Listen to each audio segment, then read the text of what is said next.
વડોદરા સંસ્કારી નગરીમાં દર મંગળવારે પાલિકા ખાતે મળતી રિવ્યુ બેઠકમાં મ્યુનિસિપલ કમિશનર અરુણ મહેશ બાબુની અધ્યક્ષતામાં યોજાઈ હતી.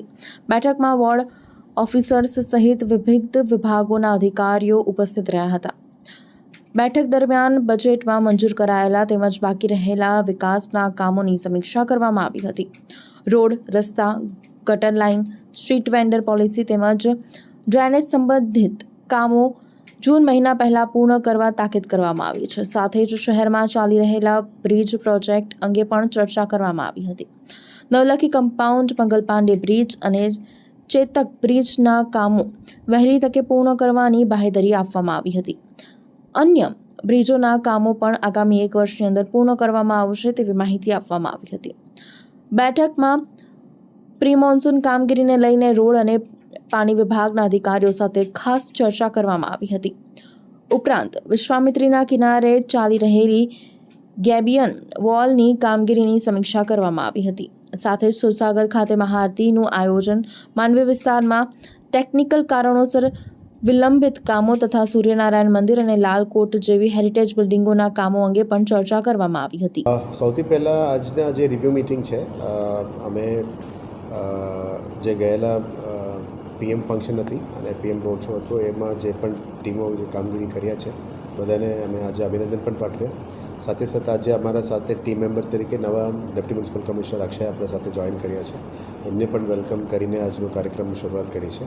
આપ જાણો છો કે અત્યારે સ્વચ્છ સર્વેક્ષણ ઉપર અત્યારે ભાર મૂકીને સ્વચ્છતાની ઉપર નંબર 1 પ્રાયોરિટી આપણે આપી છે. એટલે આવતીકાલે કદાચ વન ડે વન રોડનું એક સાઉથ ઝોનમાં પણ અમે કરવાનું પ્લાનિંગ કરી રહ્યા છીએ. આવનારા દિવસોમાં ગોત્રી તળાવને પણ એક સફાઈ ઝુંબેશ અમે લેવાના છે, કારણ કે ઘણા દિવસોથી એનું પણ ગંદકી અત્યારે વધી રહ્યા છે.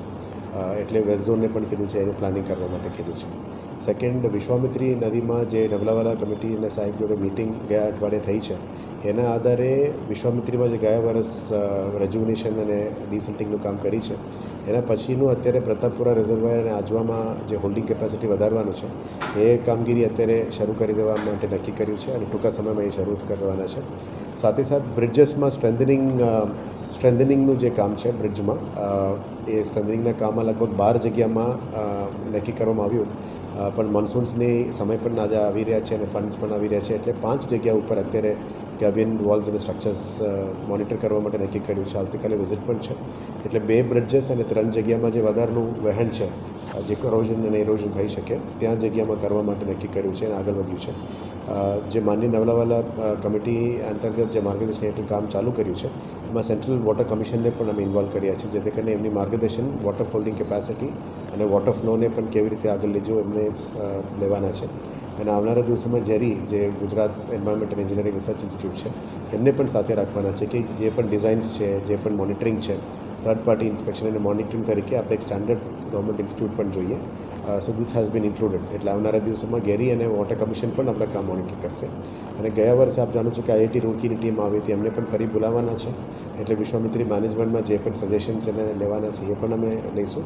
અને વિશ્વામિત્રીમાં જે પરમનન્ટ સોલ્યુશન માટે જે ઉપરવાસમાં જે ડાયવર્શન કેનાલ છે, એના માટે પણ લેન્ડ એક્વિઝિશન અને ડાયવર્શન કેનાલ માટે રાજ્ય સરકારમાં અમે પ્રપોઝલ મોકલી રહ્યા છીએ, જેથી કરીને લોંગ ટર્મ સોલ્યુશન અને વન ટાઈમ સોલ્યુશન થઈ શકે એમ છે અને એ કરવાનું છે. એક જીઆઈડીસીનું એક વચ્ચેનું જમીન આવે છે, એ પણ જીઆઈડીસી સાથે પણ વાત કરી છે. સો ઓન ધ કોન્ટ્રરી અમને સારું સહયોગ પણ મળી છે. એટલે વોટર હોલ્ડિંગ કેપેસિટી સાથે ડાયવર્ઝન માટે પણ જે પણ પગલાંઓ લેવાના છે એ પણ લઈશું. અને જે આપણે પહેલાં પણ હું કીધું છે કે 48 કિલોમીટર્સમાં 40 કિલોમીટર્સ અમે કન્ઝર્વેશન ઝોનમાં લેવાના છે. ક્રોકોડાઇલ કન્ઝર્વેશન, બાયોશિલ્ડ, પ્લાન્ટેશન્સ બધામાં લઈશું. અને 8 કિલોમીટર માટે અલગ અલગ સેક્ટરમાં જે વાત કરી છે, સિટીઝન્સ પાર્ક હોય, વોકિંગ ટ્રેક, સાયકલ ટ્રેક, એ બધા ડિઝાઇન અત્યારે થઈ રહ્યા છે, ડીપીઆર બની રહ્યા છે. એના પછી કદાચ મોન્સૂન્સ પછી આવા ડેવલપમેન્ટલ કામ ઉપર અમે બહાર મૂકીને આગળ લઈ જઈશું. કદાચ આટલા વર્ષો પછી વિશ્વામિત્રીમાં ડેવલપમેન્ટલ કામ પણ ફેઝ 2નું કામ શરૂ થશે. ત્રીજી છે હેરિટેજનું મિટિંગ કર્યું છે. એટલે હેરિટેજમાં જે પણ કામગીરી શરૂ કર્યું છે, માંડવીમાં ટેકનિકલ ઇશ્યુઝના કારણે થોડું કામ સ્લો થયું છે કે 3 ઓપ્શન્સ પણ આપ્યા છે કન્સલ્ટન્ટે. એ ઓપ્શન ડિસિઝન આજે લેવાના છે, લઈને આગળ વધવા માટે પણ નક્કી કર્યું છે. લાલકોટમાં પણ સેમ સિચ્યુએશન છે. આવનારા દિવસોમાં સૂર્યનારાયણ મંદિરનું પણ લઈશું, પછી ન્યાય મંદિરનું પણ ડિસ્કશન રાખ્યું છે. એટલે આ 3 પ્રાયોરિટી કામોમાં અમે આગળ વધવાના છે.